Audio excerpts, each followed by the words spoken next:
Mr. Later, all you. Okay, so how many people in here have ever shot a bow or been involved with archery?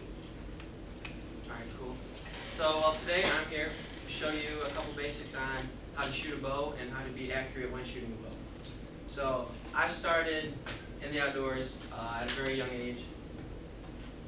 I've been hunting since I was 18 months old. I think I mentioned in my other speech, my dad used to bring me out and put me in a tree stand with in a baby car seat and strap me in, and I'd sit there in the tree with him and go hunting with him. So I've been hunting since I was very young. I enjoy it. I love it so much. Bow hunting is one of my favorites. Just the challenge of it is so much fun, and I enjoy shooting my bow. I enjoy doing stuff that I enjoy so much. First thing I want to cover is a couple basics to shooting a bow. First thing is your stance. Your stance should be about shoulder width. Your feet should be about shoulder width apart, and really it's just comfortable. Whatever's comfortable for you is how you should shoot. Next thing is when you hold the bow, you don't want to hold it. You don't want to death grip it. If you hold a death grip on it, then you have a tendency to jerk it either one way or the other way, or when you shoot, you'll either go up or down, and that'll throw your arrow all over the place. This is called release. This is what you use to pull the bow back. There are different types of releases. This is just a draw release. So you pull the trigger and it opens. You flip it on the string, and then you draw your bow back. Next thing is a consistent. This is called an anchor point, where you're holding the string at. You want to have a consistent anchor point. So when I draw back, every time I come to a certain point, I make sure I'm right there before I squeeze the trigger. And the string hit your face? Nope. Well, it's touching you right here, but it just takes right off? Doesn't hit your face. Okay. Yep. Something I have on my bow is called a kisser button. It's like a ring around the string, and when you pull it back, it's set so that it's right at the corner of your mouth. So you make sure you're holding back at a consistent point every time. And then the last thing is you want to make sure you just squeeze the release. You don't want to jerk it. If you jerk the trigger, then you might shoot one way or another, and it's not going to be very accurate. So, benefits over using that thing versus just 2 fingers or whatever? well, for a compound bow, you can't really use 2 fingers because it's got more power. And I mean, I've seen guys do use it on some compound bows, but this is more consistent. It's just easier and it's easier to draw, because when you draw back with a release, you're using more back muscles, and it's just easier to draw and shoot with this. Okay.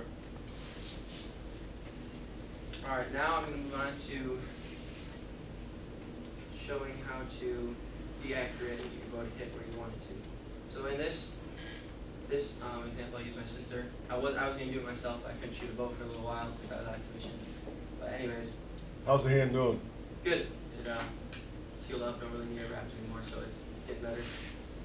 The first step in sighting your bow is you want to shoot to be sure you know where it's hitting. It's an important thing. I told her to aim for the belly here, and so she's hitting way to the right. And the general rule of thumb is a 3-shot group. She keeps shooting it in the ass.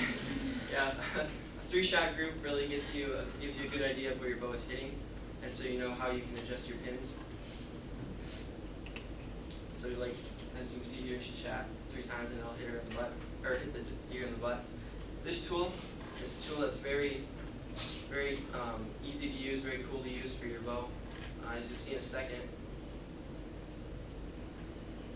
it's got lots of different hex keys on it, and it can help you adjust your sight.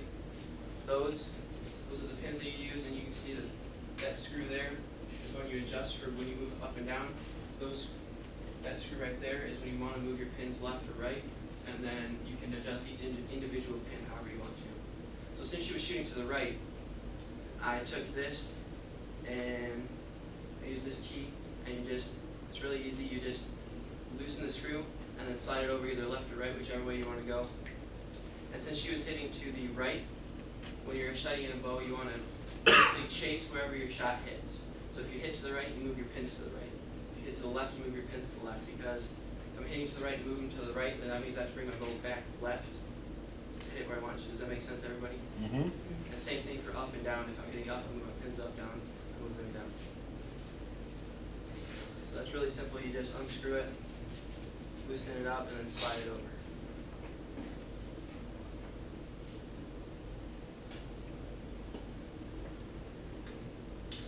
I adjusted it, shoot a couple more shots, or one shot just to be sure you're good to go. And as you can see, it moved it over right where you want to be, and so she's all good to go. Why do you have your targets right in a line? Because that's just when we put them out. That's just the easiest way we got them. We got a lot of other targets that we sometimes put out at different angles, Gotcha. and so we just have all sorts of targets. Sometimes we have them all over the place, and that's at 10, 20, 30 yards. That's generally what we shoot at. What's the pull on her bow, like the poundage? I think she's pulling around 35 or 40 right now. We're trying to work her up to What's yours? 60. What's normal? Anywhere from 55 to 70 pounds. Why would you need 70 pounds? Depends on 70 pounds. Really, you can hunt anything almost in the world, and they'll punch through the hide, punch through red. Oh, I see what you're saying. So like Okay. if you go to Africa and you're shooting a lion with a bow, then you won't have any trouble or anything like that. Yeah, that's on the top of my list right now. Shoot bow. What's something cost? What's your bow cost? What do you got into that I something? bought my release. The bow came with the sight, the whole package, everything on it, and I bought arrows with broadheads, and it all came to I think $450. Wow. But I got a really good. I got a deal. My dad's got some buddies up at Jay's. Gotcha. They gave me a good deal. So Doggone cop discount, I tell you Anyway. what. Jeez, old Pete's. I was gonna one thing you mentioned about the poundage. The poundage that is the least amount that you need to kill a deer is 45 pounds. If you're pulling back, I think it's 40 to 45 pounds. That generally is enough to kill a deer. Wow. But if you want to shoot anything bigger, you want more weight. So the more weight you have, the more energy, which means it's hitting the deer harder, hitting the animal harder, and you'll have a better chance at killing a deer. Well, thank you for listening to me. I hope you picked up a little bit on how to shoot a bow, how to sight in a bow, and teach. One of my good friends who works at like 6'5". I want to learn to shoot.